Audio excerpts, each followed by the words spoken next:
There is a quiet trick happening in the grocery aisle. Some of the foods that look familiar, healthy, premium, or natural are not exactly what your eyes think they are. They may be legal. They may be safe. They may even taste good. But the label can make cheap substitutes feel like real ingredients. Today, we are exposing 15 everyday foods that often hide behind clever wording, flavor chemistry, fillers, diluted juice, imitation seafood, syrup tricks, and health halos.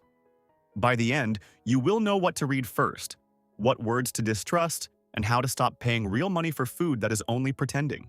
First, let us start with the most dangerous word in the supermarket: natural.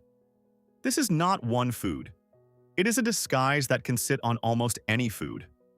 A box can look earthy, soft, green, clean, and honest, while the ingredient list still reads like a small factory. In the United States, the FDA has a long-standing policy around the word natural, but it has not created a full formal definition through final rulemaking for most foods. That matters. Many shoppers think natural means simple, fresh, minimally processed, or healthier. It usually does not promise that. It does not automatically mean organic. It does not mean low sugar. It does not mean low sodium. It does not mean no processing. It does not mean the farmer just packed it yesterday. The trick is emotional.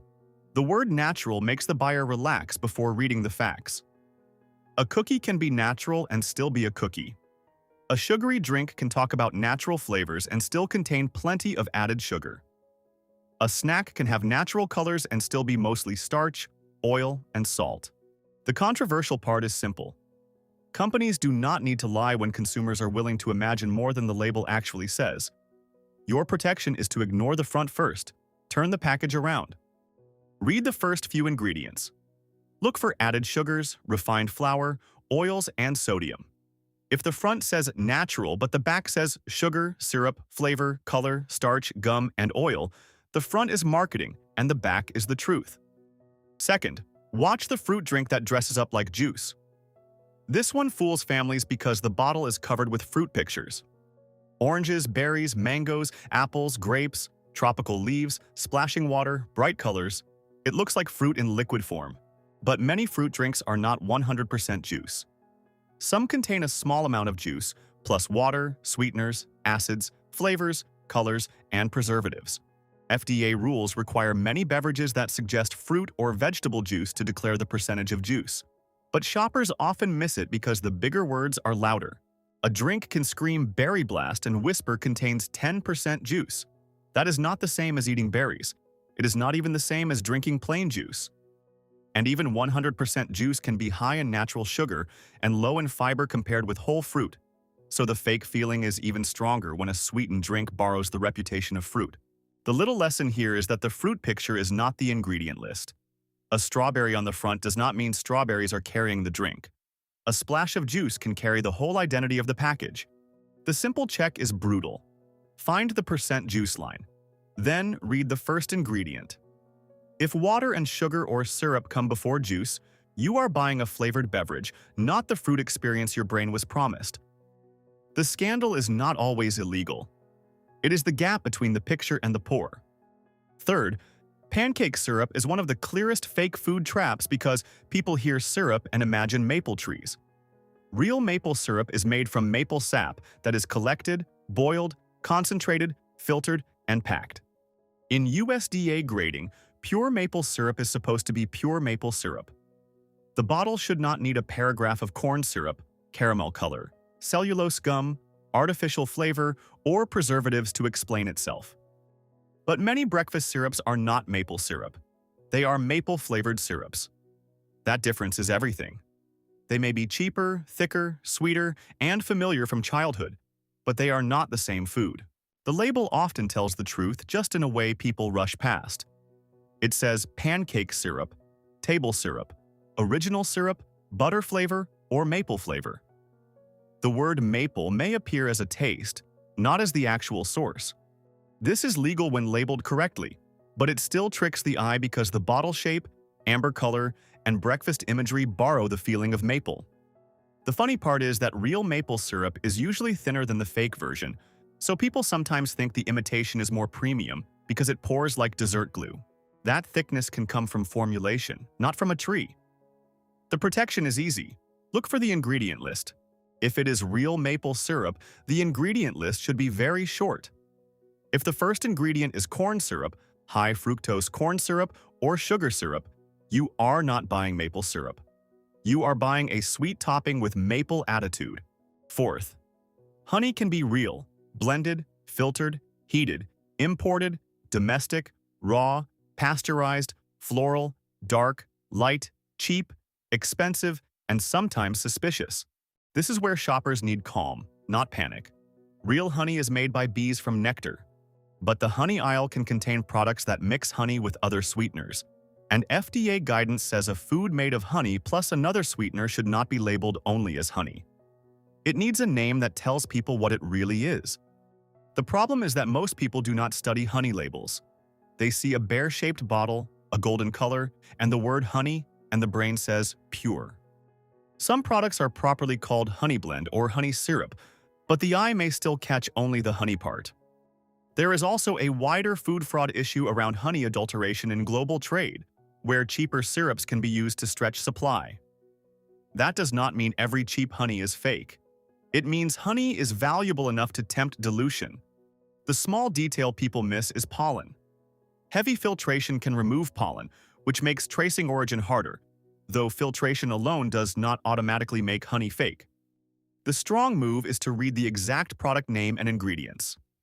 If it says honey blend, syrup, or contains other sweeteners, treat it as a sweetener product, not pure honey.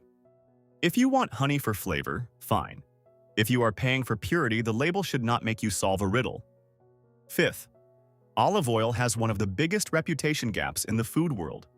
People buy it because it feels ancient, healthy, Mediterranean, simple, and premium. But olive oil is also expensive to produce, sensitive to storage, and easy for shoppers to misunderstand. Extra virgin olive oil is supposed to come from mechanical extraction and meet chemical and sensory quality standards, but not every bottle that looks fancy tastes fresh, and not every oil on the shelf has been stored kindly. Heat, light, time, and oxygen can damage it. A dark glass bottle usually protects better than a clear one, but the label still matters. The fake food problem here is not only criminal fraud, though adulteration has been a real concern in the olive oil world. The everyday problem is vagueness. Terms like light can refer to flavor or color, not lower calories. All oils have roughly the same calories per spoon. A bottle can say imported or packed in one country while olives came from several places. A harvest date is more useful than a vague best-by date, but many shoppers never look for it. The controversial truth is that premium-looking olive oil can be old, flat, blended, or chosen for packaging more than freshness. Your defense is to look for extra virgin, harvest date when available, dark packaging, a recent date, clear origin, and a taste that is not rancid or waxy. Do not buy a huge bottle unless you will use it quickly. A beautiful bottle of tired oil is still tired oil. Sixth, seafood may be the place where fake food becomes almost invisible. If a fish is filleted, cooked, breaded, sauced, or put into a sandwich, most shoppers cannot identify the species by sight. That creates a perfect space for substitution. Government agencies and researchers have documented seafood mislabeling for years. FDA DNA testing at the wholesale level has found most tested seafood correctly labeled, while wider research that focuses on commonly mislabeled species often finds much higher problem rates. Both things can be true because the result depends on what seafood is tested, where it is bought, and which species are targeted. The point is not to fear all fish. The point is that seafood is one of the hardest foods for ordinary consumers to verify. A cheaper fish can be sold under a name that sounds better. Farmed and wild can be confused. Imported and local can be confused. Market names can be accepted in one context and confusing in another. Restaurants and prepared foods make it harder because the package is gone. The small clue is price. If a premium fish is shockingly cheap, ask why. If the menu uses vague words like whitefish, ocean fish, or seafood blend, that may be honest, but it is not specific. Buy from sellers that name the species and source. For packaged seafood, read the label carefully. For restaurants, ask what species it is. A real answer should not sound like a mystery. 7th, imitation crab is not crab playing dress-up. It is usually surimi, a paste made from white fish that is processed, flavored, colored, shaped, and textured to resemble crab meat. It is common in seafood salads, sushi rolls, dips, and frozen seafood mixes. It can be affordable and safe when labeled correctly. The issue is expectation. Many people see crab sticks or seafood sticks and assume they are mostly crab. Often, they are not. They may contain fish, starch, sugar, egg whites, vegetable oil, salt, flavorings, color, and sometimes small amounts of crab extract or crab flavor. That matters for nutrition and allergies. Real crab is naturally high in protein and has a different nutrient profile. Imitation crab can be lower in protein and higher in added starch and sodium, depending on the product. It can also contain allergens that surprise people, including fish, shellfish flavoring, egg, wheat, or soy. The trick is the red and white color. It tells your brain crab before the label does. The word imitation may be small, or the food may appear in a prepared dish where you never see the package. The fair view is this: imitation crab is not evil. It is just not crab. If you like it, eat it knowingly. But do not pay real crab prices for fish paste wearing a crab costume. The label should say imitation, crab-flavored, or surimi. Those words are the confession. 8th, vanilla is one of the most copied flavors on Earth because real vanilla is costly, labor-heavy, and tied to difficult growing and curing conditions. Pure vanilla extract has a legal standard in the United States. It is made from vanilla beans and must contain alcohol at a required level because alcohol pulls flavor compounds from the beans. But many vanilla-flavored foods do not get most of their flavor from vanilla beans. They may use vanillin, the main flavor compound associated with vanilla, produced from other sources. That can be labeled properly as artificial flavor, natural flavor, vanilla flavor, or imitation vanilla, depending on the source and formulation. The shopper problem is that the taste memory is powerful. If a cookie, yogurt, cereal, coffee creamer, or dessert says vanilla, people imagine beans. The black specks can even create a premium feeling, but specks alone do not prove a strong, real vanilla base. Some specks are from vanilla bean material. Some products use them mainly for visual effect. The small fact that shocks people is that vanilla flavor can be built without the full complexity of vanilla beans, because one key molecule can carry a familiar signal to the tongue. That does not make every vanilla food bad. It means vanilla on the front is not enough. Look for vanilla extract, vanilla bean, ground vanilla, or natural vanilla flavor if that matters to you. If the label says artificial flavor or imitation, it is telling you the truth. The fake part is only when your imagination supplies the bean and the ingredient list does not. 9th, chocolatey coating is not always chocolate. This one feels almost offensive because the color is brown, the smell is sweet, the candy melts, and the package may sit right next to real chocolate. But in the United States, chocolate has standards of identity. Milk chocolate, for example, has specific requirements, including cocoa ingredients and dairy solids, and the fat system matters. When a product uses vegetable fats in place of enough cocoa butter or does not meet the standard, it may be called chocolatey, chocolate-flavored, confectionery coating, candy coating, or a similar name instead of milk chocolate. The reason is cost and function. Cocoa butter can be expensive and temperamental. Compound coatings using other fats can be cheaper, melt differently, coat easily, and survive certain manufacturing conditions. The consumer may notice a waxier bite, a different melt, or less depth. The trick is that chocolatey sounds close enough to chocolate for tired shoppers to stop reading. It is a legally useful word because it borrows the mood without making the full promise. This is where controversy belongs. The food industry knows one letter can protect a label while most buyers never pause. Chocolatey is not a typo. It is a signal. If you want real chocolate, look for words like milk chocolate, dark chocolate, semi-sweet chocolate, or cocoa butter in the ingredients. If vegetable oil is carrying the coating, you may still enjoy it, but you are not buying the same thing. 10th, frozen dairy dessert often looks like ice cream, sits beside ice cream, scoops like ice cream, and wears the same party mood. But it may not legally be ice cream. In the United States, Ice cream has a standard of identity, including a minimum milk fat requirement and rules for total solids and weight. If a frozen product does not meet the ice cream standard, companies may use terms like frozen dairy dessert. That can happen for many reasons. Lower milk fat, different sweeteners, more air, stabilizers, vegetable oils, or other formulation choices. The difference can be subtle until you taste it or let it melt. Real ice cream usually has a richer dairy body. Some frozen dairy desserts can taste lighter, foamier, or more like sweet cold topping. Again, not all are bad. Some are made to be cheaper, lower fat, allergy-friendly, or easier to manufacture. The issue is that shoppers often think every tub in that freezer section is ice cream. The label may be honest, but the shelf placement does the persuasion. The small detail is weight. 2 tubs can look the same size, but one can weigh less because more air is whipped in. You pay for volume, not always density. Pick up the container. Read the name. If it says frozen dairy dessert, it is telling you that it is not standard ice cream. If you want the real thing, the front should actually say ice cream, and the back should show dairy ingredients that match that promise.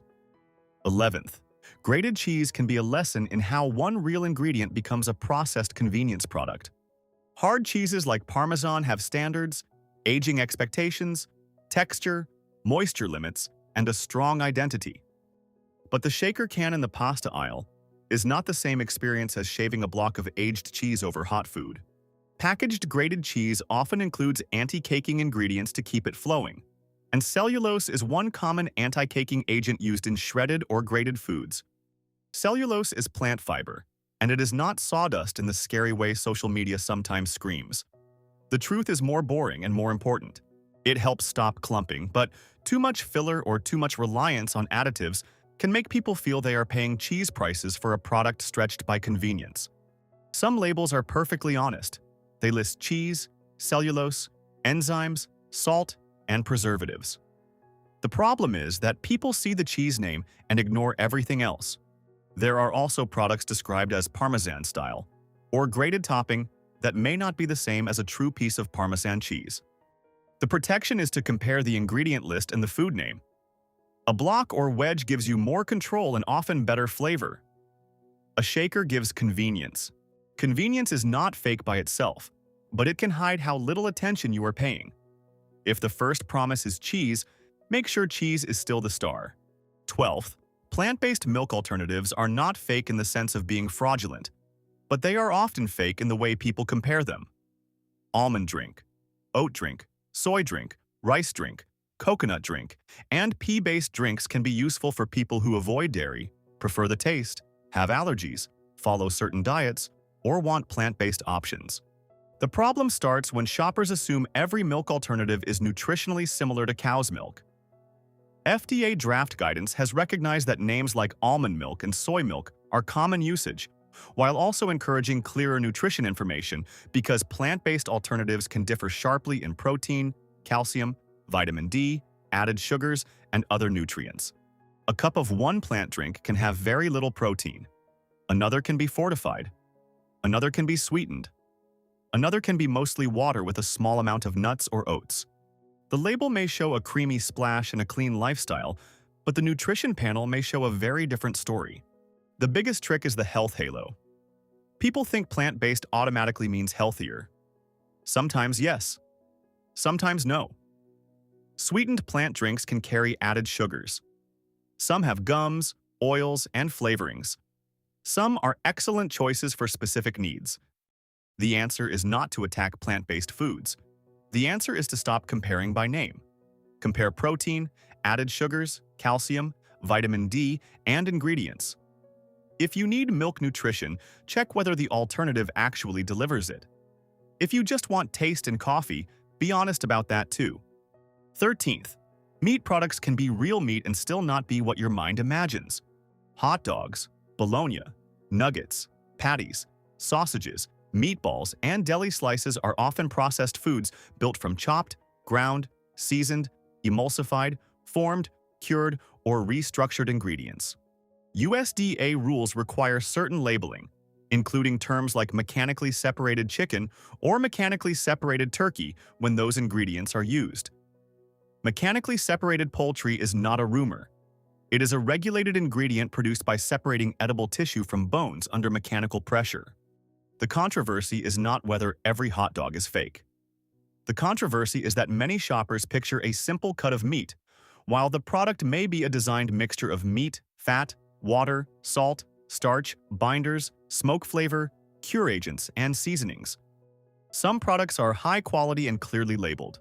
Others rely on low price, heavy seasoning, and nostalgia. The small clue is texture. If meat has been turned into a smooth paste, shaped, breaded, and fried, the original cut is no longer the main story. That does not automatically make it unsafe, but it should change how you think about value. Read the ingredient list. Look for the first meat named. Watch sodium. Watch fillers. Watch words like product, formed, chopped and shaped, or mechanically separated. If you want a simple meat, buy a simple cut.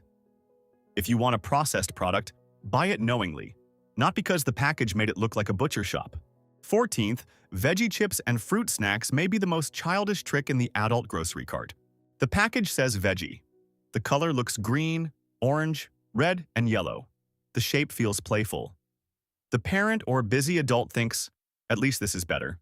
But many veggie chips are mostly potato starch, potato flour, corn, rice, oils, salt, and vegetable powders used for color or flavor. Many fruit snacks are closer to candy than fruit, even if fruit puree or juice concentrate appears somewhere on the label. The FDA added sugars rule reminds us that sugars added during processing, syrups, honey, and concentrated fruit or vegetable juices used to sweeten foods can count as added sugars. This is why fruit concentrate can be a disguise. It sounds fruitier than sugar, but when used as a sweetener, it still sweetens like sugar. The trick is that vegetables and fruits have moral power. They make shoppers feel responsible. Companies can borrow that glow with powders, colors, concentrates, and names. The small test is simple. Would this food spoil like fruit or crunch like a fried snack? Does it contain meaningful fiber? Is the first ingredient a real vegetable or a starch? Do you see added sugars? If a child eats fruit snacks, they may enjoy them, but do not mentally count them as fruit. If you eat veggie chips, enjoy the crunch, but do not count them as vegetables. A vegetable costume is not a vegetable. 15th, protein bars and meal bars may be the modern fake meal. This is where the health aisle becomes the candy aisle with better lighting. A bar can say protein, keto, energy, plant-powered, gluten-free, high fiber, low sugar, or meal replacement, and the shopper instantly feels disciplined. Some bars are useful. They can help when traveling, after training, during long shifts, or when there is no real meal available. But many are highly processed combinations of protein isolates, syrups, fibers, sugar alcohols, oils, chocolatey coatings, flavor systems, gums, and salt. The CDC has reported that ultra-processed foods make up more than half of calories consumed by Americans, with children getting an even higher share than adults in recent national data. That does not mean every bar is poison. It means the modern food supply has become very good at making engineered food feel normal, convenient, and even virtuous. The fake part is the identity. A bar may be sold as a lifestyle upgrade while functioning like a sweet snack with added protein. People miss this because protein has become a magic word. Protein does not erase added sweeteners, low fiber, heavy processing, or calories you did not need. Read the label like a contract. How much protein? How much added sugar? What is the first ingredient? Is it replacing a meal or adding a dessert? Does it keep you full, or does it make you want another snack? A protein bar can help, but if it is basically candy with muscles, call it what it is. Now pull all 15 together and the pattern becomes clear. The fake food problem is not always illegal fraud. Sometimes it is legal imitation. Sometimes it is clever naming. Sometimes it is a health halo. Sometimes it is one real ingredient stretched across a whole package. Sometimes it is a picture of fruit on a drink with barely any juice. Sometimes it is syrup with maple flavor, honey with added sweetener, olive oil that is not as fresh as it looks, fish that is hard to identify, crab that is really surimi, vanilla without much vanilla bean, chocolatey coating instead of chocolate, frozen dairy dessert instead of ice cream, cheese made convenient with anti-caking agents, plant drinks compared carelessly with milk, processed meat that no longer resembles a cut, veggie snacks that are mostly starch, and protein bars that act like candy in gym clothes. The solution is not fear, it is label power. Read the exact product name. Read the first 3 ingredients. Check percent juice. Look for added sugars. Notice words like flavored, style, blend, imitation, chocolatey, dessert, topping, and alternative. Those words are not random, they are clues. And here is the easiest habit that changes everything. Do not shop from the front of the package. The front is the advertisement. Side panel is the receipt for what you are really buying. The product name tells you whether it is juice, drink, blend, flavored, imitation, dessert, topping, or alternative. The ingredient list tells you what carries the food. The nutrition facts tell you whether the health words are backed by protein, fiber, minerals, and reasonable added sugar. The serving size tells you how the numbers were made to look smaller. This does not mean every processed food is dangerous or every cheap food is dishonest. It means the supermarket rewards speed, and speed rewards confusion. Slow down for 10 seconds. That small pause can save money, improve choices, and stop the package from doing the thinking for you. If this opened your eyes like the video, comment with the food you now want to check in your kitchen and share this with someone who thinks the front of the package always tells the truth.